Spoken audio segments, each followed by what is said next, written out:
আসসালামু আলাইকুম প্রিয় দর্শক, শুভেচ্ছা সহ মাহবুব সৈকত আমন্ত্রণ জানাচ্ছি মাই টিভি সংলাপে। দর্শক, আপনারা জানেন যে আমরা সমসাময়িক বিষয়গুলো নিয়ে এই সংলাপে আলোচনা করি। আমরা আপনাদের যে কথাগুলো, সেই কথাগুলো, যে প্রশ্নগুলো তৈরি হয়, সেগুলোই আমাদের মাধ্যমে যারা আলোচক থাকেন তাদের মাধ্যমে জানা এবং বোঝার চেষ্টা করি, এবং দেশ কোন পথে আছে, কোন পথে যাচ্ছে, সেগুলো আমরা তুলে আনার চেষ্টা করি আলোচকদের মাধ্যমে। আজকে আমাদের আলোচনার বিষয় হচ্ছে দাবির বহর, দাবির নগর। স্টুডিওতে আলোচনার জন্য উপস্থিত রয়েছেন আপনাদের সকলের প্রিয় মুখ। আমি পরিচয় করিয়ে দেওয়ার খুব একটা অবকাশ নেই, তারপরে বলছি doctor Asaduzzaman Ripon, vice chairman BNP. আপনাকে স্বাগত জানাচ্ছি। প্রিয় দর্শক, আমাদের সাথে যুক্ত হবেন গণফোরামের সাধারণ সম্পাদক অ্যাডভোকেট সুব্রত চৌধুরী। তিনি পৌঁছার সাথে সাথে আমরা যুক্ত করে নিব। এবং এই যে আমি বলছি যে পৌঁছার সাথে সাথে যুক্ত করে নিব, তার মানে হচ্ছে আজকে ঢাকা শহর সকাল থেকেই পুরো ট্রাফিক ব্যবস্থা ভেঙে পড়েছিল, এবং এই ভেঙে পড়ার কারণ হচ্ছে আজকের যে বিষয়, সেই বিষয়ের সাথে সম্পর্কিত দাবির বহর, দাবির নগর। এই দাবি আমরা দেখেছি যে একদম কাটায় কাটায় 1 মাস, 5 তারিখ ছাত্র জনতার গণ অভ্যুত্থানের মাধ্যমে যে স্বৈরাচারী সরকার কিংবা আওয়ামী লীগ সরকার, শেখ হাসিনা পালিয়ে যাওয়ার পরে 8 তারিখে অন্তর্বর্তী সরকার গঠন হয়েছিল। তারপরেই আমরা দেখেছি যে রাজপথে তার কয়েকদিনের মধ্যেই বিভিন্ন দাবি নিয়ে অনেকগুলো প্রতিষ্ঠান, আনসারকে দেখেছি আমরা দেখেছি রিকশাওয়ালাদের, আমরা দেখেছি এরকম শ্রমজীবীদের, বিশেষ করে গার্মেন্টস শ্রমিকদের রাস্তায় নামতে। তার ধারাবাহিকতায় আমরা ঠিক আজকে দেখেছি যে ডিপ্লোমা পড়াশোনা যারা করেন, ইঞ্জিনিয়ারিং, পলিটেকনিকের, তাদের আজকে রাজধানীতে দাবি নিয়ে নেমেছিল। সেই দাবির প্রেক্ষিতে আজকে কিন্তু সারা ঢাকার একদম তারা স্থবির হয়ে পড়েছিল গাড়ি ঘোড়া। এই জন্য আমাদের আজকের একজন অতিথি এখনও এসে পৌঁছেনি। আমরা সেই বিষয় নিয়েই আসলে প্রথম শুরু করতে চাই। রিপন ভাই, আপনি এসে পৌঁছাতে পেরেছেন, যদিও আমাদের দর্শকদের জন্য কিছুটা দর্শকরা বঞ্চিত হবে, কারণ সেটিও সময়ের পরে। সেটি দিয়েই আসলে শুরু করতে চাই। সেটি হচ্ছে যে এই যে দাবির বহর, দাবির নগর, আসলে এই দাবির যেগুলো নিয়ে আসছিল, এর আগে আমরা বলছিলাম যে আনসারদের দেখতে পেয়েছি, আমরা দেখতে পেয়েছি যে সেটির তারপরে এখন আসলো অন্তর্বর্তী সরকার। কি এই দাবিগুলো আসলে পূরণ করতে পারবে? যদি না পারে, তাহলে কেন এই দাবি নিয়ে আবার মাঠে নামা? ধন্যবাদ আপনাকে। প্রথমে যেটা বলতে চাই, আপনার টিভি চ্যানেলে এখানে আমি সর্বশেষবারের মতো যখন আসলাম, অর্থাৎ আপনার স্বৈরাচারী শেখ হাসিনার সরকারের আমলে, সেখানে আপনার দর্শকদের উদ্দেশ্যে আমি বলেছিলাম এই গভর্নমেন্টের সময় শেষ। আমি শুধু এটা যে 2 মাস 3 মাস আগে বলেছি না, বিভিন্ন টিভি চ্যানেলে বলতাম যে হার্ড টাইম ইজ আপ, তার সময়টা শেষ। কখনো কখনো বলেছি ডেজ আর নাম্বারড, উইকস আর নাম্বারড, ইভেন মান্থ বলি নেই শেষের দিকে, মান্থস আর নট নাম্বারড, মাস পেরুবে না। কথা হচ্ছে কি যে একটা এই সরকারের বিগত সরকারের যে বিপদটা ছিল, সেটা হচ্ছে বারবার অনির্বাচিত হয়ে ক্ষমতা থাকার পরে নিজেদেরকে নির্বাচিত বলে দাবি করা। আর সর্বশেষবারে যেটা হলো, অর্থাৎ 2024-এর 7ই জানুয়ারি যে ইলেকশনটা হলো, সেটা ইলেকশন নামে একটা আমি ডামি মার্কা যখন ইলেকশন, অর্থাৎ তারা এবং তাদের ভাই ব্রাদার বলে ভাই ব্রাদাররা মিলে কাজ করে, বলে ভাই ব্রাদাররা, তারা ভাই ব্রাদাররা মিলে একটা ইলেকশন করছে। It is not an election.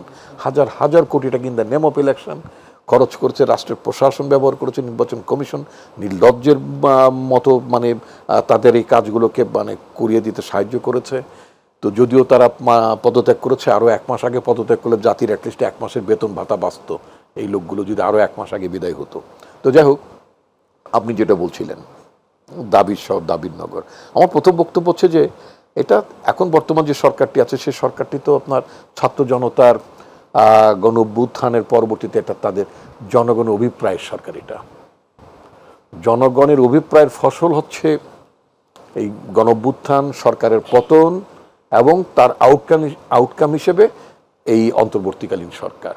তো এখন যে নানা গ্রুপ, আমি গ্রুপ বলবো, যে তারা যে দফা দাবির কথা তুলছেন, 16 বছর কোথায় ছিলেন? আমি একজন রাজনৈতিক কর্মী হিসেবে আমি মানুষের দফা দাবির প্রতি সংবেদনশীল থাকারই কথা আমার, যেটা খুবই ন্যায়সঙ্গত যেই দফা দাবি থাকে, এগুলোর জন্যই তো আমরা কথা বলি। কিন্তু আমার বক্তব্য হচ্ছে এই যে আনসাররা যে একটা দফা দাবি তুললো, বেসিক্যালি এটা ছিল আপনার এই গভর্নমেন্টকে আপনার ডিস্টেবিলাইজ করার জন্য একটা তাদের একটা অ্যাটেম্প ছিল। ইট ওয়াজ এ কু অ্যাটেম্প্ট, একটা ক্ষেত্র তৈরি করতে তারা চেয়েছিল। তো এরকম কয়েকটা তো আমরা দেখেছি। শুরুতে আপনার একটা জুডিশিয়াল কু করার জন্য মানে যে বিচারপতিরা পদত্যাগ করেছেন তাদের তরফ থেকে একটা চেষ্টা ছিল। আসলে আপনার পতিত স্বৈরাচারের প্রেতাত্মাগুলো তো নানান সেক্টরে এখন পর্যন্ত ভর করে আছে। সেটা আপনার মানে সমস্ত ক্ষেত্রে, ইনক্লুডিং আপনার মিডিয়াতেও, আই মাস্ট ইনক্লুডিং মিডিয়াতেও। ইন্ডিয়াতে ওখানকার প্রধানমন্ত্রী যে মোদি, নরেন্দ্র মোদি সাহেবের নামের সাথে মিলিয়ে যারা মোদির চামচামি করেন তাদেরকে ইন্ডিয়ান সাংবাদিকরা, প্রগ্রেসিভ সাংবাদিকরা তাদেরকে বলেন গদি মিডিয়া। গদি, নট গদি। গদি মানে দিস ইজ নট গদি, GODI, গদি, গদি, গদি। মোদির সিনোনিয়াম হিসেবে গদি বলতো তারা। তো বাংলাদেশে তো আপনার শেখ হাসিনার সিনোনিয়াম হিসেবে এখানে তো একটা মিডিয়া সেভাবে আপনাদের কারোরই কোনো সাহস ছিল না। অনেক দিন পরে আপনারা যে এখন শেখ হাসিনা পালিয়ে গেছে এই যে শব্দটি ব্যবহার করলেন, এটার জন্য একটা পরিবেশ সৃষ্টি হয়েছে। আগে পারতেন না। তো এখানে একটা চাটা মিডিয়া ছিল, এটা শেখ মুজিবুর রহমানের দেয়া নাম। শেখ মুজিবুর রহমান বলতেন যে চাটার দল সব চেটে খেয়ে ফেললো, আমি বিদেশে যা নিয়ে আসি চাটার দল সব চেটে খেয়ে ফেললো, আমার ডানের চোর, বায়ে চোর, সামনে চোর, পিছনে চোর, এইভাবে বলতেন। অ্যান্ড হি নিউ, উনি জানতেন যে ওনার চারপাশে চোরেরা অবস্থান করছে। সেই চোরদের দলটাই ছিল, মোস্টলি কারাপ্ট পিপুলদের দলটাই ছিল আওয়ামী লীগ। তারাই আওয়ামী লীগে সমবেত হতো এবং যে হাজার হাজার লক্ষ লক্ষ কোটি টাকা তারা দেশ থেকে মানে আপনার পাচার করে দিয়েছে। কেউ এটার প্রতিবাদ, শুধু পলিটিক্যাল পার্টির লোক হিসেবে আমরা কিছু প্রতিবাদ করতাম। তার খেসারত আমরা দিয়েছি, আমাদের অনেক সহকর্মী গুম হয়েছে, মৃত্যুর মুখে মানে পতিত হয়েছে, মামলা হয়েছে, আমরা জেলে গিয়েছি, তাই না? শত শত মামলা কাঁধে নিয়ে প্রতিটা মানে বিএনপি নেতাকর্মীরা ঘুরছে। তো এখন কথা হচ্ছে কি যে আপনার এই যে একটি পরিস্থিতি ছিল গত 16টা বছর, এই যে একটা মানে একেবারে একটা ব্যক্তির মালিকানাধীন প্রতিষ্ঠান করে ফেলেছিল আপনার মানে দেশকে, শেখ হাসিনা, রাইট? রাষ্ট্রকে, রাষ্ট্র, দেশ, প্রশাসন সব একটা ব্যক্তির মালিকানাধীন। একটা মুদি দোকানদারের যেমন মালিক একজন থাকে, তিনি যখন মনে করেন তার ইচ্ছা মতো 9টা দোকান খুলবেন, অথবা যখন ইচ্ছা তখন বন্ধ করবেন, যখন ইচ্ছে জিনিসের দাম যেভাবে বলবেন সেটা নিলে নেবেন, না নিলে না নেবেন, ইত্যাদি ইত্যাদি। এই দেশটা ঠিক এইভাবেই চলতো। এবং এইভাবে চলার অন্যতম কারণটা ছিল আমাদের প্রতিবেশী যে রাষ্ট্রটা ভারত, যাদেরকে আওয়ামী লীগ খুব গদগদভাবে বলতে পছন্দ করতো আওয়ামী লীগের লোকেরা, যে মহান মুক্তিযুদ্ধে আমাদের দেশকে ভারত সাহায্য করেছে, আমাদের মুক্তিযুদ্ধের মহান বন্ধু। আরে আহম্মক, ওরা তো ওদের স্বার্থে, অফকোর্স আমরা মুক্তিযুদ্ধ চেয়েছি, আমরা স্বাধীন হতে চেয়েছি। আজকে অত্যন্ত আমরা আনন্দিত এবং আমরা গর্বিত যে আমরা একটা স্বাধীন প্রজাতন্ত্রের নাগরিক। কিন্তু এই স্বাধীন প্রজাতন্ত্রে আমার কোনো দেশকে আরেক দেশকে স্বাধীন করে দেয় নাকি? তার নিজস্ব জিও পলিটিক্যাল, রিজিওনাল ইন্টারেস্ট, তার নানান ধরনের ইন্টারেস্ট, স্বার্থ সংশ্লেষ থাকতে তখন তারা কেবলমাত্র সেই ধরনের সংগ্রাম, সেই ধরনের আন্দোলন, সেই ধরনের আপনার লড়াই, মুক্তিযুদ্ধ, হোয়াট এভার, সেগুলোর সাথে তারা সংশ্লিষ্ট হয়। সেটা আমেরিকার বেলায় প্রযোজ্য, সেটা চীনের বেলায় প্রযোজ্য, সেটা রাশিয়ার বেলায় প্রযোজ্য, সমস্ত পৃথিবীতেই এই স্বার্থটা প্রযোজ্য। ইন্ডিয়ার বেলায় প্রযোজ্য, পাকিস্তানের বেলায় প্রযোজ্য, অফকোর্স। এবং বাংলাদেশ রাষ্ট্র হিসেবে বাংলাদেশেরও এইভাবে মানে আপনার ভূ রাজনীতির চিন্তা করা উচিত। আপনি যে কথাটা যেটা বলছেন যে দাবির নগর, কি বললেন আপনার, যাই হোক, মানে আপনি নগর এখন অনেক দাবি দেওয়া নিয়ে নাম, দাবির বহর, দাবির নগর, দাবির বহর এবং দাবির নগর। আমার বক্তব্য, বাবারে এত কেন? মাত্র একটা মাস একটা এত বড় লড়াই সংগ্রাম হলো, হ্যাঁ? মোর দেন থাউজেন্ডস পিপুল, ছাত্র, কিশোরী, শিশু, 62 জন মতো শিশু মারা গিয়েছে এই বিগত আন্দোলন। এর মধ্যে এই ধরনের একটা এত বড় রক্তক্ষয়, এত বড় আত্মত্যাগ, এর মধ্য দিয়ে আপনার একটা মানে নতুন সরকার প্রতিষ্ঠা পেল, এবং যে সরকার আপনার বেশ কিছু রিফর্ম করার উদ্যোগ নিচ্ছেন তারা। তারপরে আপনার মানে পুলিশকে দুর্নীতিগ্রস্ত করতে করতে করতে, ওটা তার পুলিশ ছিল না, পুলিশের প্রতিষ্ঠানটাকে নষ্ট করে ফেলেছিল। So we have to reorganise the police, civil administration, নানান কিছু আমাদেরকে মানে অর্থাৎ রাষ্ট্র হিসেবে এই জাতিকে নতুন করে অনেক কিছু পুনর্গঠন করতে হবে। এখনই যদি আমি অনেকগুলো মানে দফা দাবি তুলে ধরি, এটা দিতে হবে, ওটা দিতে হবে, কেন আগে পারো না? তোমাদের আম্ম যখন ছিল তখন এসব দাবি দাও তুলতে পারো নাই?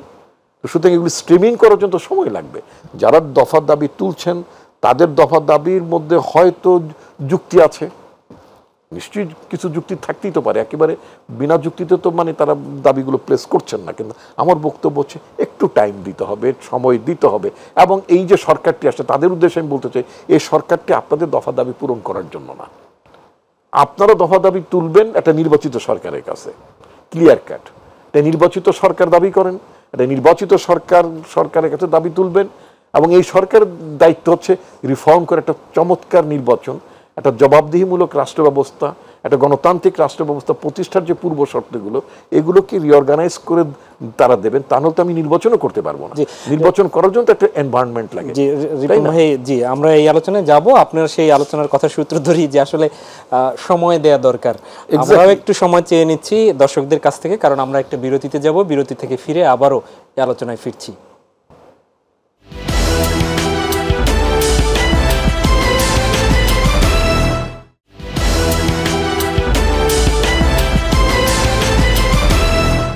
আরও একবার স্বাগত জানাচ্ছি মাই টিভি সংলাপে। দর্শক, আপনারা জানেন আমরা আলোচনা করছি দাবির বহর, দাবির নগর। এই বিষয়ে আলোচনায় স্টুডিওতে আমরা বিরতির আগে ছিলাম বিএনপির ভাইস চেয়ারম্যান ডক্টর আসাদুজ্জামান রিপনের কাছে। আমাদের ইতিমধ্যেই যুক্ত হয়েছেন, স্টুডিওতে উপস্থিত হয়েছেন অ্যাডভোকেট সুব্রত চৌধুরী। আপনাকে স্বাগত জানাচ্ছি। আমরা সরাসরি আপনার কাছে যেতে চাই। শিরোনাম শুনলেন দাদা, এবং নিশ্চয়ই আজকে যে আপনি যে যানজটে পড়েছিলেন তার পেছনে আজকের এই যে দাবির, আপনি জানেন যে ডিপ্লোমা পড়াশোনা যারা করছেন পলিটেকনিকের, তারা আজকে প্রায় 6 ঘন্টা রাজধানী একটি সড়ক, 2-3টি সড়ক অবরুদ্ধ করে রেখেছিল। এই কারণে আজকে যানজট অনেক বেশি। তাদের 4টি দাবি ছিল। প্রশ্ন হচ্ছে দাবির বহর, দাবির নগর। আমরা দেখতে পেয়েছি যে 8 তারিখের পর থেকেই, অন্তর্বর্তী সরকার গঠনের পর থেকেই অনেকেই এই দাবি নিয়ে মাঠে নেমেছিল, দাবি নিয়ে মাঠে এনেছে। রিপন ভাই বলেছে যে সময়টা এখনই নয় এবং অন্তর্বর্তী সরকার এটির জন্য কাজ করছে না।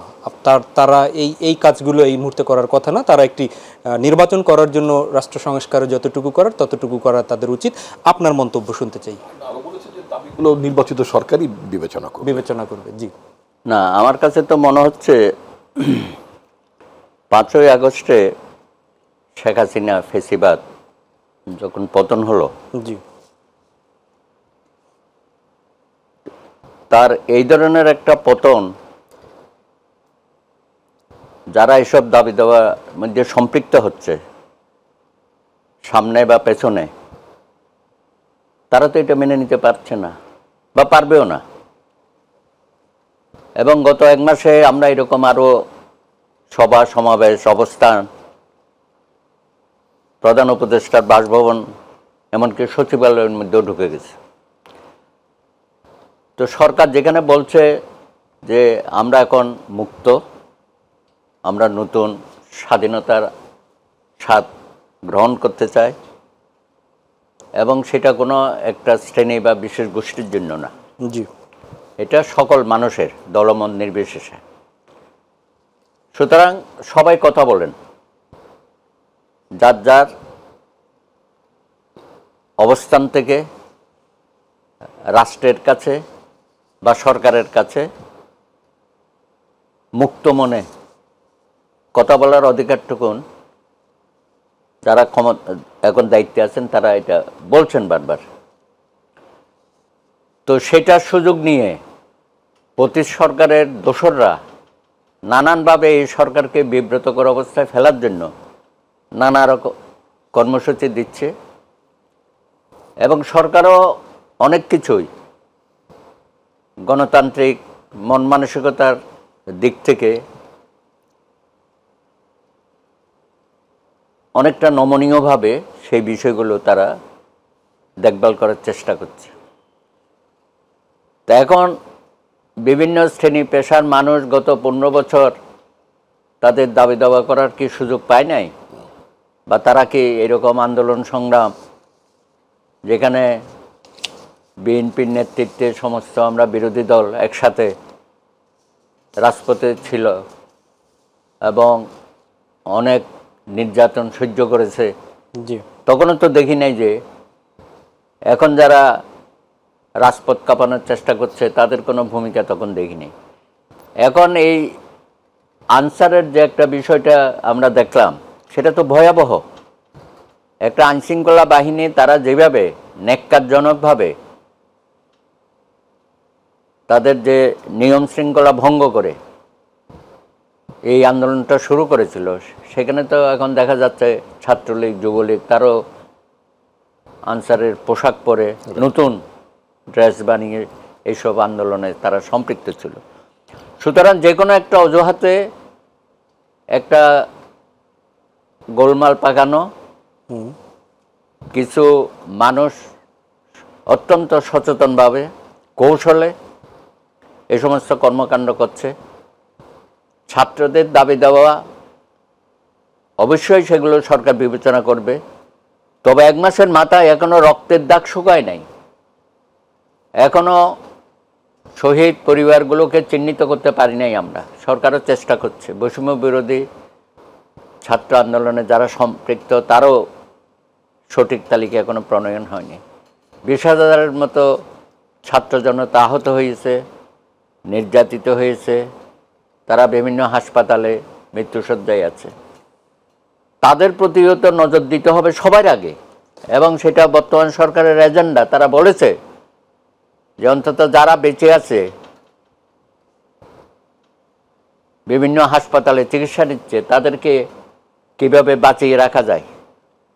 ভয়াবহ অবস্থা। সেই সময়ে যদি আমরা এই চাকরির বয়সসীমা 35 থেকে শুরু করে আরও যেসব বিষয় আজকে একটা অত্যন্ত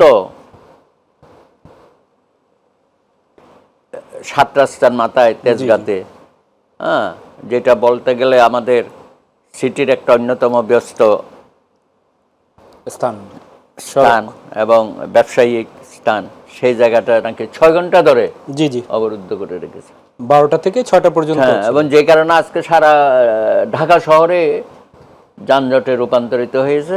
আমারও আসতে অনেক সময়, যেখানে কোনোদিন যানজট দেখি নাই আপনার হাতের ঝুলে, একটানে আমরা চলে আসতাম, সেখানেও আমার প্রায় আধ ঘন্টা লাগছে এখানে আসতে।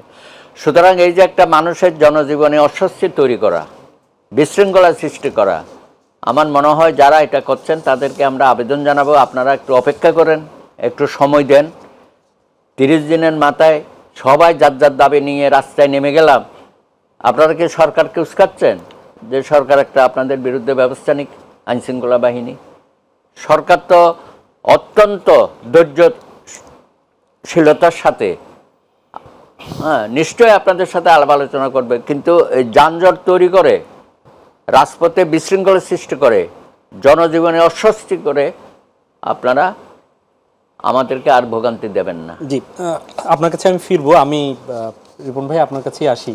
সেটি হচ্ছে যে এই যে দাবি যৌক্তিক, কিন্তু সময়টা যৌক্তিক সময় না আপনারা বলতে চাচ্ছেন, এর মাঝে আবার বলছেন যে এই দাবির ফাঁকফোকর দিয়ে প্রতি বিপ্লবের যারা স্বপ্ন দেখে তারা ঢুকে পড়ছে কিনা, এই যে সন্দেহ কিংবা সংশয় পোষণটা আসলে কেন আমরা করছি, সেরকম কি কোনো শঙ্কা রয়েছে?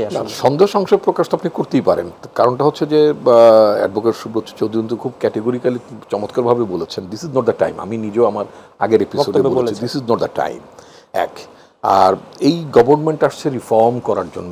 মানে জাতির সামনে অনেকগুলো মেজর ইস্যুজ আছে যেগুলোকে অ্যাড্রেস করতে হবে, রিফর্ম করতে হবে। এটা চাকুরির বয়স 35 থাকবে না 45 থাকবে, that is a different issue. Ershad সাহেবের আমলে আমরা দেখেছি যে আপনার মানে 45 বছর বয়স থেকেও বেশ কিছু আপনার ম্যাজিস্ট্রেট নিয়োগ করতো, শর্ট কোর্সে BCS অফিসার, 650 ব্যাচ, হ্যাঁ 650 ব্যাচ বলে দেয়, রাইট, 650 জন ম্যাজিস্ট্রেট নিয়েছিল। এগুলো তো একটা পলিটিক্যাল ডিসিশন। একটা পলিটিক্যাল ডিসিশন তো আপনার একটা নন পলিটিক্যাল গভর্নমেন্ট নিতে পারে না। এক, আনসারের কি হবে না হবে, আনসারের যে দাবি দেওয়া সেটাও একটা মানে একটা ইন্টারিম গভর্নমেন্ট নিতে পারে না। ইন্টারিম গভর্নমেন্টের কাজ সেটা না। জি, তো সুতরাং এইগুলো যারা দফা দাবি তোলেন তাদের উদ্দেশ্য সম্পর্কে ন্যাচারালি মানুষের প্রশ্ন থাকবেই যে তোমরা কেন এইটাকে মানে টাইম মনে করছো এটা। এবং সবচেয়ে বড় কথা যে আওয়ামী লীগ আমলে তখন কেন এই কথাগুলো তোলো নাই, তখন কেন মানববন্ধন করো নাই। এক, আর যেই ছাত্র জনতা বুকের তাজা রক্ত ঢেলে দিয়ে যারা বাংলাদেশটাকে দ্বিতীয়বারের মতো যারা এটাকে স্বাধীন করলো, তাদের যেটা দাদা খুব রাইটলি বলেছেন, রক্তের দাগ এখনো শুকায় না। এখন যদি অনেক দফা দাবিগুলো নিয়ে আসেন, আগে তো আপনার এই দফা দাবির জন্য পুলিশের পিটুনি খান নাই, রক্ত ঝরান নাই। যখন বিরোধী দল আমরা আন্দোলন করেছি তখন তো আমাদের আন্দোলন আপনাদের এসে সংহতিও জানান নাই। তো সুতরাং ইন অ্যান অপরচুন মোমেন্ট এখন যদি মনে করেন দিস দ্য হাই টাইম, এখন মানে পুলিশ ভার্চুয়ালি ডিসফাংশনাল, এখন সরকার পিটাইতেও পারবে না বা ল অ্যান্ড অর্ডার ট্যাকল করার জন্য গভর্নমেন্টের হিমশিম খেতে হবে, so this is the high time, এখনই দফা দাবি তুলতে হবে। নো, আমি পিপুল তো এটার সাথে জড়িত না, পিপুলের তো সিম্প্যাথি পেতে হবে। ইচ অ্যান্ড এভরি ডিমান্ডসের সাথে মানুষের সহানুভূতি লাগবে। সেই সহানুভূতিটা এখন সার্টেনলি যারা দফা দাবি তুলছেন তাদের পক্ষে। রিপন ভাই, আপনি পুলিশের প্রসঙ্গ তুলেছেন, আমি সেখানে একটু যেতে চাই। আপনি জানেন যে 1 লাখেরও বেশি আইন শৃঙ্খলা বাহিনীর সদস্য এখন পর্যন্ত কাজে যোগ দেননি, এবং তার সাথে কিন্তু এই যে ট্রাফিক পুলিশ তারাও নেই। ট্রাফিক পুলিশ নিশ্চয়ই তারা অস্ত্র নিয়ে মানে আমাদের জনগণের উপরে তারা গুলিবর্ষণ করেছে, এরকম ঘটনা হয়তো নেই, কিন্তু তারপরও তাদের মধ্যে অনেকে রাজপথে এখনো কন্ট্রোলে আসেনি, পুলিশ আসেনি। আচ্ছা, এক্ষেত্রে ছাত্র সমন্বয়কারীদের যারা বৈষম্যবিরোধী ছাত্র আন্দোলন আছে তারা দাবি তুলেছিল যে তাহলে তাদেরকে বাদ দিয়ে নতুন করে রিক্রুট শুরু হোক। বিষয়গুলো আপনি আপনার বক্তব্য জানতে চাই। বিষয়টা তাদের দাবি দেওয়ার বিষয় না, বিষয় রাষ্ট্রে পুলিশ লাগবে। রাষ্ট্রের আওয়ামী লীগ পুলিশ লাগবে না, বিএনপির পুলিশও লাগবে না, রাষ্ট্রীয় পুলিশ লাগবে। আমরা যেটা উন্নত দেশগুলোতে যেভাবে পুলিশের যে রোল থাকে, পুলিশের যে মর্যাদা থাকে, আমরা সেই পুলিশের সে ওই ধরনের মর্যাদার পুলিশ আমরা দেখতে চাই। কিন্তু আনফর্চুনেটলি একটি স্বৈরশাসন ব্যবস্থায় পুলিশ সেভাবে নিজেদেরকে রাখতে পারেনি, বেশ কিছু তাদের ঊর্ধ্বতন কর্মকর্তাদের মানে অ্যাম্বিশনের জন্য এবং অন্যান্য পর্যায়ের কিছু দুর্নীতিগ্রস্ত মানে সদস্যদের কারণে সেই জায়গাতে যায়নি। ফলে মানুষের একটা ক্ষোভ আছে, মানুষের ক্ষোভকে প্রশমিত করে আসলে পুলিশ ঠিক সেভাবে যেটাকে বলা যেতে পারে তারা নিজেদেরকে কোপ করতে পারেনি। এটাকে বলা যেতে পারে যে একটা মানে আপনার মানে মন খারাপ বাহিনীতে পরিণত হয়ে গেছে অনেকেই। মন খারাপ বাহিনী বুঝছেন তো, চাকরিতে জয়েন করেছে কিন্তু মন ভালো নাই, আগের মতো কামানো যাচ্ছে না, থামিয়ে টাকা নেওয়া যাচ্ছে না, জিডি করার জন্য টাকা নেওয়া যাচ্ছে না, ধানাই পানাই করে করা যাচ্ছে না, নানান ধরনের যেভাবে টাকা কামাতো, তো এই স্টেটটা তো নাই। তো সুতরাং আমি যেটা প্রথম থেকে যেটা মানে বলছিলাম এর আগে অন্য টিভি চ্যানেলে, একটা বাহিনীর মধ্যে ভালো মানুষও তো থাকে। ওয়েল, সেটা তো ভালো মানুষ তো থাকবে নিশ্চয়ই, সেটা তো আপনাকে মানে ছাকুনি দিয়ে চালুনি দিয়ে বের করার দায়িত্ব তো আপনার না। প্রত্যেককে ভালো হতে হবে, প্রত্যেকটা পলিটিক্যাল পার্টির প্রত্যেকটা মেম্বারকে যেমন ভালো হতে হবে, প্রত্যেকটা নেতাকে যেমন ভালো হতে হবে। দেশ পরিচালনা যেহেতু রাজনৈতিক না, আমি যেহেতু রাজনীতি করি, আমি আমার থেকেই বলি, আমাদের ইচ অ্যান্ড এভরি লিডার্স তাদেরও কন্ট্রোভার্সির উপরে থাকতে হবে, স্ট্রেইট কন্ট্রোভার্সির সাথে তাদেরও যুক্ত হওয়ার কোনো সুযোগ নেই, কারণ দেশটা তারা পরিচালনা করবেন। আপনি why you are blaming only police? এটা তো এই কোনোরকম কোনো দায়িত্ব রাষ্ট্র অন্য কোনো প্রতিষ্ঠানের উপরে গেলে সেটা রাষ্ট্র এত ভর নিতে পারবে না। সেজন্য আমরা যেটা বলতে চাই যে আপনি পুলিশের কথা বলেন, কারণ রাষ্ট্রের পুলিশ লাগবে, ভেরি ইম্পর্টেন্ট অর্গান। তো যারা যোগদান করেননি তাদেরকে তো আমি তো মনে করি তারা মানে কি বলে আপনার রাষ্ট্রের অর্ডার, সরকারের অর্ডার তারা ভায়োলেট করেছেন, তাদের এটার জন্য তাদের শাস্তির মুখোমুখি করা উচিত এবং দাবি তুলছে আমি তাদের শাস্তির মুখোমুখি আনা, তাদের লিস্ট করা উচিত। এবং যে সমস্ত অস্ত্র যে সমস্ত লুণ্ঠিত হয়েছে অথবা অস্ত্রের হদিস পাওয়া যাচ্ছে না বিভিন্ন থানায়, আমি তো মনে করি না যে শুধুই মাত্র যে আপনার মানে বিক্ষুব্ধ জনগণ অথবা বিশৃঙ্খলাকারী বা অন্য যারা মাঝখানে কেউ ঢুকে অস্ত্র নিয়ে গেছে, that I don't believe only. আমি মনে করি যে সমস্ত পুলিশ সদস্য থানা থেকে চলে গিয়েছেন, এরপরে রিপোর্ট করেননি, জয়েন করেননি, এইসব অস্ত্রের হিসাব তো তাদেরও দিতে হবে। যে এই যেই সমস্ত অস্ত্র উদ্ধার হয়নি তার একটা সার্টেন অ্যামাউন্ট কি সেই সমস্ত আপনার যারা ডিসঅ্যাপিয়ার্ড পুলিশ মেম্বার যারা আছেন তাদের কাছেও আছে কিনা, সেটা তো আরও উদ্বেগ এবং চিন্তার বিষয়। সুতরাং সরকারের দায়িত্ব থাকা উচিত হবে, হোম মিনিস্ট্রির দায়িত্ব থাকা উচিত হবে যে কোন কোন পুলিশ সেটা সে মানে একেবারে র্যাঙ্ক অ্যান্ড ফাইল অনুযায়ী কারা কারা যোগদান করেনি তাদের তালিকা তৈরি করে ইমিডিয়েটলি পত্রিকা প্রকাশ করে, বাস general amnesty time is over. সাধারণ ক্ষমা এবং যেটা সরকার বলছে যে এর মধ্যে যোগদান করা আহ্বান জানাচ্ছি, এরপরে না যোগদান না করলে তাদের বিরুদ্ধে ব্যবস্থা নেওয়া হবে, দ্যাট টাইম ইজ ওভার। তো শুধু এখন লিস্ট করতে হবে, লিস্ট করে তাদের তালিকা প্রকাশ করতে হবে পত্রপত্রিকায়। পিপুল শুড নো যে কারা এই ধরনের বিশৃঙ্খলাকারী পুলিশ, কারা সরকারের আদেশ অমান্য করেছে, কারা রাষ্ট্রের জন্য ঝুঁকি তৈরি করতে পারে, এটা উই মাস্ট নো, এবং তাদেরকে আইনের আওতায় এবং বিচারের আওতায় আনতে হবে। ধন্যবাদ। That's it. জি জি, ভেরি ক্লিয়ার। জি, সুব্রত দা, আপনার কাছে আসি। এই বিষয়ে যদি আপনি কোনো কমেন্টস করতে চান আপনি নিশ্চয়ই করবেন, কিন্তু সাথে একটু অ্যাড করছি, সেটি হচ্ছে যে এই যে ছাত্র জনতার উপর তাদের আন্দোলন ঠেকানোর জন্য কিন্তু পুলিশের পাশাপাশি বিভিন্ন বাহিনীও নিয়ে আসা হয়েছিল। একদম আমাদের সীমান্ত থেকে কিন্তু বিজিবিও নিয়ে আসা হয়েছিল। অনেকে বলেছেন যে সীমান্ত কি এসে ঢাকা বিশ্ববিদ্যালয়ে ঠেকে গেল নাকি। সেই সীমান্তে আমরা বিজিবি আবার ফিরে গিয়েছে, কিন্তু সেই সীমান্তে 1 সেপ্টেম্বর মৌলভীবাজারের কুলাউড়া সীমান্তে শাওনা দাস নিহত হলো বিএসএফ এর গুলিতে। আজকে ঠাকুরগাঁও সীমান্তে গুলিতে কিশোর জয়ন্ত কুমার নিহত হয়েছে। বিএসএফ তার যে মরদেহ সেই মরদেহ নিয়ে গিয়েছে। আজকে মির্জা ফখরুল ইসলাম আলমগীর একটি প্রোগ্রামে অনুষ্ঠানে বলেছেন, ভারত সবসময় প্রভুত্বের রাজনীতি করছে এই পার্শ্ববর্তী দেশগুলোর সাথে। আপনি এই বিষয়গুলো কি দেখছেন? হঠাৎ করেই না আমাদের সীমান্তে তো এই হত্যাকাণ্ড হয়ই। এটা তো বিষয় তো আওয়ামী লীগের সময় আমরা যেটা দেখেছি, জি, সীমান্ত হত্যার ব্যাপারে তাদের তো কোনো উচ্চবাচ্য করতে দেখিনি। এত নতজানো পররাষ্ট্রনীতি তাদের ছিল, এবং তারা এই যে ভারত সবসময় বড় ভাই সুলভ আচরণ করত। জি, আপনি ফেলানি হত্যাটা দেখেন, সেটা তো সুরাহা আমরা করতে পারলাম না।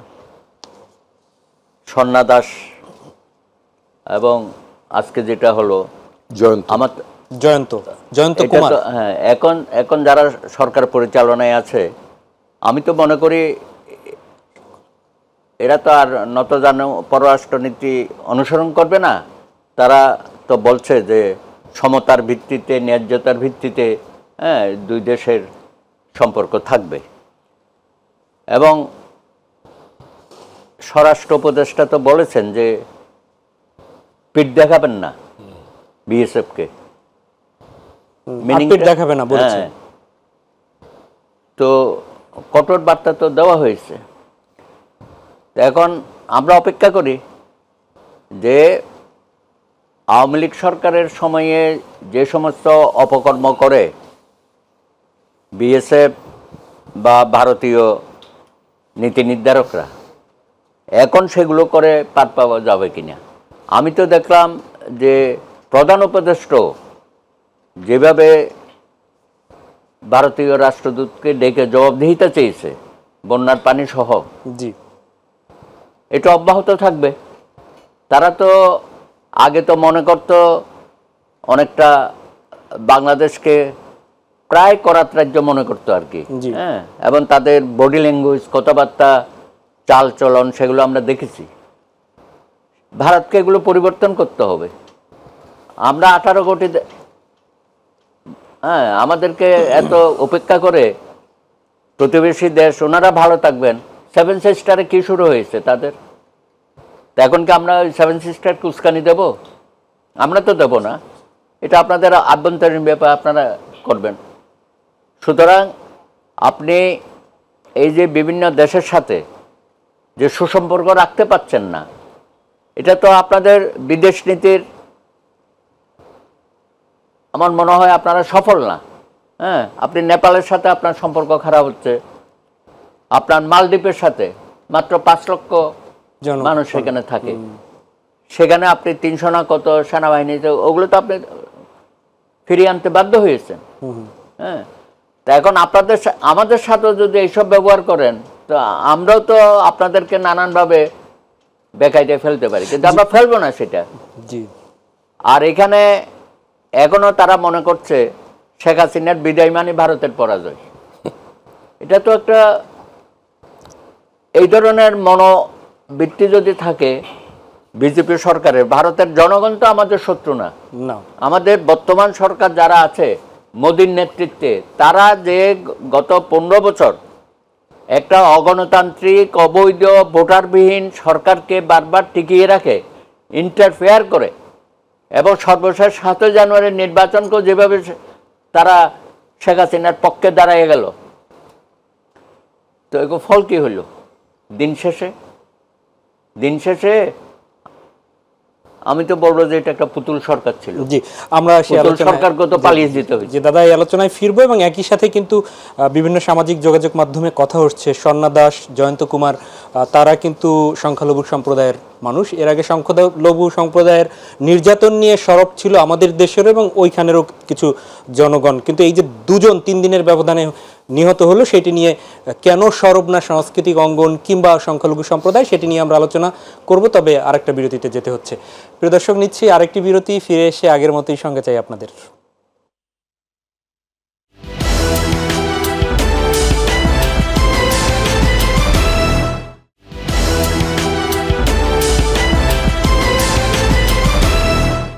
আরও একবার স্বাগত জানাচ্ছি মাই টিভি সংলাপে। দর্শক, আমরা আলোচনায় ছিলাম বিরতির আগে অ্যাডভোকেট সুব্রত চৌধুরীর কাছে। আমরা ফিরছি আসাদুজ্জামান রিপন আপনার কাছে। আমরা শুনছিলাম আমাদের সীমান্তে যে হত্যা হচ্ছে সেই হত্যার বিষয়ে, এবং খুবই অনাকাঙ্ক্ষিতভাবে হলেও আপনি দেখেছেন যে দুজনই এই 2 দিনের ব্যবধানে আমাদের সংখ্যালঘু সম্প্রদায়ের 2জন মানুষ, 2 কিশোর এবং কিশোরী নিহত হয়েছে। বিষয়টা আপনি কিভাবে আসলে দেখবেন? এই প্রশ্নের উত্তর আমরা খুব বেশি সময় নিব না, আমাদের সময় কম। প্রথমত হচ্ছে যে আপনার শব্দ চয়ন যেটা কয়েনিংটা, এটার ব্যাপারে আমি একমত নই। জি, মানুষের মৃত্যু রক্ত, জাত, ধর্ম, বর্ণ নির্বিশেষে সবার রক্ত লাল, সবাই মানুষ। এখানে আপনার ওই এ পজিটিভ, বি পজিটিভ, ও পজিটিভ সবাই আমরা। তো সুতরাং আমি এখানে হিন্দু মারা গেল না মুসলমান মারা গেল, that is not important. Important is that তারা আমার দেশের নাগরিক। অবশ্যই আমার দেশের 2 কিশোর কিশোরী মারা গেছে, আমি এই বিবেচনায় দেখি।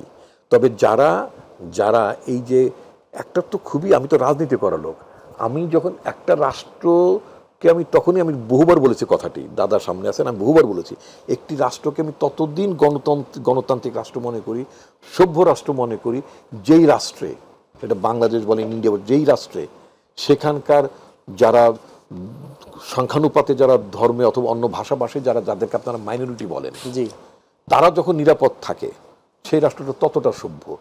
বাংলাদেশে যদি যারা ধর্ম বা ভাষার অন্য ক্ষেত্রে যারা কম্পারেটিভলি অন্যদের চেয়ে যারা সংখ্যালঘু, তারা যখন নিরাপদে থাকবে বলবেন আপনার রাষ্ট্রটা সভ্য এবং গণতান্ত্রিক। ইন্ডিয়াতে যখন মুসলমান, খ্রিস্টান, অন্য ধর্মাবলম্বীরা যখন নিরাপদে থাকে, তখন বলতে পারবেন যে ইন্ডিয়া ডেমোক্রেটিক কান্ট্রি অথবা ওই দেশটা সিভিলাইজড। কিন্তু ওখানে যখন ফ্রিজের মধ্যে গরুর মাংসর টুকরা খুঁজতে যায়, অথবা কেউ ক্যারি করলো কিনা তারে ধরে পিঠে যখন সাপের মতো মেরে ফেলে, তখন ওই দেশটাকে আমি সিভিলাইজড দেশ মনে করি না। ডেমোক্রেটিক তো নয়, বাট ওখানকার প্রচুর লোক আছে এটাকে নিয়ে সমালোচনা করা এবং প্রতিবাদ করা, তাদেরকে আমি স্যালিউট করি। বাংলাদেশে আপনি দেখেছেন যে বাংলাদেশে যখন আপনার কথায় কথায় যখন দেখা গেল যে সংখ্যালঘুদের উপর হামলা হচ্ছে, মানববন্ধন আমরা করতে দেখি। হামলাটা তো সবার বেলায় প্রতিবাদ আপনি করবেন, করা উচিত অফকোর্স। আপনি কেন এটাকে সংখ্যালঘু এবং সংখ্যাগুরু হিসেবে দেখেন? অবশ্যই, তাই না? যেটা আমাদের গভর্নমেন্ট, এখানে কিছু ঘটনার ইমিডিয়েটলি আমাদের এই 5 তারিখের পরে কিছু ঘটেছে, বাট আমি পার্সোনালি আমি 7-8টা জেলাতে আমি সফর করেছি, দেখেছি, সেইখানে অ্যাজ সাচ আমার কাছে মনে হয়নি যে সেটা একেবারে ধর্মীয় কারণে কোনো এখানে সংঘাত হয়েছে। যেটা হয়েছে, যেটা আমাদের আর্মি চিফও বলেছেন, সরকারের তরফ থেকে বলা হয়েছে, আমি নিজে ইনভেস্টিগেশন করে, আমার এলাকায় কিছু হয়নি, আমার তো একেবারে গ্রামের সাথে লাগোয়া বাড়িটাই হিন্দু বাড়ি। তারা মুক্তিযুদ্ধের সময় নিরাপদে ছিলেন, 71 সালে তাদের ডিসপ্লেসড হইতে হয় না। যখন পালিয়েছি তখন আমরা মুসলমান এবং হিন্দুরা একসাথে পালিয়েছি, আবার একসাথে ফিরেছি, তখনও তারা নিরাপদে ছিলেন, এখনও নিরাপদে আছেন। কিন্তু কত হচ্ছে কিছু কিছু জায়গাতে রাজনীতির কারণে, এখন আমি আসাদুজ্জামান রিপন, আমি বিএনপি রাজনীতি করি, আমার দলের মধ্যে যেই ছেলেটি হিন্দু, আমার দলের নেতাকর্মী আছে না, তারাও তো নিগৃহীত হয়েছে, তারা জেলে যায়নি, গর্ষর বাবু জেলে যায়নি, তার বিরুদ্ধে মামলা, তার মেয়ে, তাদের বিরুদ্ধে মামলা হয়নি, হয়েছে। একইভাবে আওয়ামী লীগের লোকজন যারা, তাদের যেমন এখন মামলা হচ্ছে, তাদের একজন কর্মী যদি মনে করেন এখন সুশান্ত অথবা সুকান্ত যদি হন কেউ, তো তারা তো মামলার মধ্যে পড়তেই পারেন। এটাকে কেন আমরা সংখ্যালঘু বা সংখ্যাগুরু হিসেবে দেখব? আমাকে কেন আরেকজনের মন্দির পাহারা দিতে হবে, অথবা আরেকজন কেন আমার মসজিদ পাহারা দিতে হবে? এটাকে একটা অসভ্যতামই না? আমার বক্তব্য, সে তার স্বাধীনভাবে তার ধর্ম পালন করবেন, তার সংস্কৃতি পালন করবেন, তার কৃষ্টি সংস্কৃতি অবাধভাবে তিনি পালন করবেন, যেমন আমি করতে পারি। আমার যেমন এই রাষ্ট্রের যতটা অধিকার থাকবে, অন্যদেরও ধর্ম পালন করা, তার কৃষ্টি সংস্কৃতি প্রতিপালন করার অ্যাবসলিউট অধিকার থাকবে। এখানে কারোর তো চোখ তুলে দেখারও কোনো কারণ থাকা উচিত না। জি, খুব ছোট্ট করে 1 মিনিটের মধ্যে জানতে চাইবো, সেটি হচ্ছে যে আজকেই সিদ্ধান্তটা জানলাম, প্রসিকিউশন যেটা আন্তর্জাতিক অপরাধ ট্রাইব্যুনাল, তাদের সাথে সরকারের একটা আলাপ হয়েছে, সেখানে লাইভ টেলিকাস্ট করা হবে হচ্ছে যে এই যে ছাত্র জনতার উপর যে গণহত্যা, সেই গণহত্যার যে বিচার, সেই বিচারটা লাইভ টেলিকাস্ট হবে। এটি স্বচ্ছতা বিধানের জন্য একটা সিদ্ধান্ত হয়েছে। এটা খুব ভালো। 1 মিনিটের মধ্যে বলতে না, হবে। আমি তো বলবো যে সরকার যদি সিদ্ধান্ত নিয়ে থাকেন, নিশ্চয়ই মানে আপনার খুবই একটা মানে চমৎকার সিদ্ধান্ত। এটা নিয়ে আমাদের মানুষজন যে আপনার আজকে তো শুধু রিপোর্টে আসছে 631 জন শুধু মারাই গিয়েছে, মানে যাদেরকে হত্যা করা হয়েছে। আরও তো আনলিস্টেড প্রচুর আছে। তারপরে 19,000 সামথিং, প্রায় অ্যারাউন্ড 20,000-এর মতো মানুষ আহত হয়েছে, পঙ্গু হয়ে গেছে, তাই না? তো এগুলো কি আপনি এই পারপেট্রেটরদেরকে আপনি আইনের আওতায় আনবেন না, বিচারের মুখোমুখি করবেন না? ওই যে আওয়ামী লীগের মতো, যে আওয়ামী লীগ দেখবেন যত বছর ক্ষমতা ছিল, তার একটা কথা বলতো 3 লক্ষ কর্মী 3 লক্ষ কর্মী মেরে ফেলেছে। এই যে 3 লক্ষ কর্মী মেরে ফেলেছে বিএনপির আমলে, 30 জন হিসাব দিতে পারেনি। আমার হাতে একদমই সময় নেই। এই জন্য আমরা যেটা বলতে চাই যে আমরা সরকার স্বচ্ছতার সাথে সরকার এটা নিশ্চিত করুক। আমি মনে করি দেশের জনগণও তাই চায় এবং সরকার সমর্থন। অ্যাডভোকেট সুব্রত চৌধুরী, খুব ছোট্ট করে আসলে জানবো, সেটি হচ্ছে যে এই প্রসঙ্গে আপনার কোনো বক্তব্য থাকলে, এবং একই সাথে আপনি দেখছেন যে পাচার হওয়া অর্থ ফেরত আনতে দুদক সহায়তা চেয়েছে এফবিআই এর, এবং তার সহায়তা করবে। হচ্ছে আমাদের সীমান্তে যেসব ঘটনা ঘটছে, এটা তো দীর্ঘদিন ধরেই ঘটছে। তো এটার প্রতিবাদ সেইভাবে করতে পারে নাই আগের সরকার। তো এখন নিশ্চয়ই প্রতিবাদ হবে এবং নিশ্চয়ই সেগুলো কমবে। আর আপনি যেটা বলছেন যে ধর্মীয় কারণে গুলি চালিয়েছে, সেরকম না বিষয়টা। তাহলে তো এর আগে তো না, ধর্মীয় কারণে সেটি বলিনি। আমি বলেছি যে এর আগে মানে বিভিন্ন সময় সংখ্যালঘু ইস্যুতে আমাদের দেশেরও এক শ্রেণীর সংগঠন প্রতিবাদ করত। কি কারণে হয় না সেটা আপনিও জানেন, আমিও জানি। কারণ অধিকাংশ সংগঠন তো আওয়ামী ঘরানার। হ্যাঁ, আপনি সাংস্কৃতিক জোট বলেন, লেখক বা সাংবাদিক, ম্যাক্সিমাম ছিল পদলেহী, সরকারের পদলেহী, আওয়ামী সরকারের। সুতরাং ওই সময়ে তারা যে ভূমিকাগুলো রাখতো, এখন তো অনেকেই পালিয়ে বেড়াচ্ছে। আমি বুঝতে পারি না কেন সবাইকে পালাতে হলো। তাহলে নিশ্চয়ই এমন কিছু তারা সামাজিকভাবে অন্যায় অবিচার করেছে, এখন পালিয়ে বেড়াচ্ছে সবাই। তো এরপরও আমি তো মনে করি প্রত্যেকটা ইস্যুতে প্রতিবাদ হওয়া উচিত। হ্যাঁ, এটা কোনো ধর্মীয় কারণে না, এটা সবাই প্রতিবাদ করা উচিত। আর অর্থের বিষয়ে তো সরকার ইতিমধ্যেই সিদ্ধান্ত নিয়েছে এবং আলাপ আলোচনা করছে কয়েকটি দেশের রাষ্ট্রদূতকে ডেকে।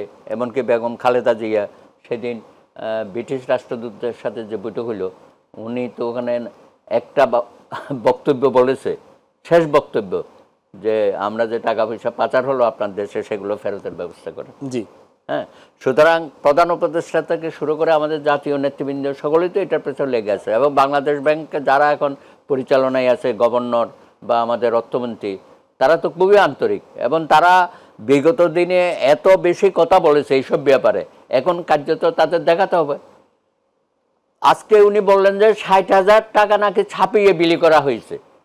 60,000 কোটি টাকা। জি, তাহলে আপনি বুঝেন যে কি অবস্থার মধ্যে আমাদেরকে ফেলে। লুটপাটটাও হয়েছে, চলে গেছে টাকা পয়সা। নিশ্চয়ই টাকা পয়সা আনার ব্যবস্থা করা হচ্ছে এবং আমরা অনেকটাই ফেরত পাবো। এবং যেগুলো এখানে যারা লুণ্ঠিত সম্পদ আছে, সেগুলো বিক্রি করে টাকা আমরা নিতে পারবো। যেমন সালামের যে সমস্ত সম্পদ এখানে রয়ে গেছে, বাংলাদেশ ব্যাংক তো নির্দেশনা দিয়েছে যে এগুলো আমাদের দেখভাল করবো, এখান থেকে আমরা টাকা নেব সরকারি ফান্ডে। সুতরাং প্রত্যেক জায়গায় একই অবস্থা এবং সরকার আন্তরিকভাবে কাজটা করছে এবং এটা অব্যাহত থাকবে। ওনারা যতদূর পারে করুক। পরবর্তী পর্যায়ে এক কথাই উত্তর দিয়ে আমরা শেষ করব, সেটি হচ্ছে যে এর আগে বিএনপির মনোভাব জেনেছি, সেটি হচ্ছে আপনার দল এই সরকারকে কতটুকু সময় দিবেন রাষ্ট্র সংস্কারের? না, এটা তো আমরা বলেছি যৌক্তিক। যতগুলো সংস্কার না করলে পরে একটা সুষ্ঠু নির্বাচন করা যাবে না, সমাজে শৃঙ্খলা আনতে পারবে না এবং দুর্নীতি সহনীয় পর্যায়ে আসবে না। এবং আজকে আমলা বলেন, প্রশাসন বলেন, বিচার বিভাগ বলেন, যেগুলো খুবই সেন্সিটিভ বিষয়, সেগুলোতে তো দৃশ্যমান সংস্কার তো তাদের করতে হবে। এবং আমি মনে করি গত 1 মাসে যা করেছে, 1 মাস দিয়ে আমরা এটা বিচার করলে হবে না। হ্যাঁ, 100 দিন পার হলে হয়তো আমরা কিছুটা সমালোচনা করব। কিন্তু এই মুহূর্তে আমি বলতে চাই যে তারা যতটুকুনই করেছে এবং প্রত্যেক দিন যেভাবে তারা পরিশ্রম করছে, শুক্র শনিবার সহ, হ্যাঁ, আমার মনে হয় তারা সঠিক পথেই আছে। আমার একটা বক্তব্য থাকবে, 18 জন দিয়া হবে না, এটাকে আরো একটু বিস্তৃত করা দরকার। অনেক অনেক অনেক অনেক ধন্যবাদ অ্যাডভোকেট সুব্রত চৌধুরী, অসংখ্য ধন্যবাদ ডক্টর আসাদুজ্জামান রিপন, আপনাদের দুজনকে। প্রিয় দর্শক, এই ছিল আমাদের আজকের আয়োজন। দেখা হবে পরবর্তীতে। আমরাও আপনাদের সাথে চাই একটি কল্যাণমূলক দেশ গড়তে আসুন, যার যার জায়গা থেকে প্রত্যেকে ভূমিকা পালন করি। আল্লাহ হাফেজ।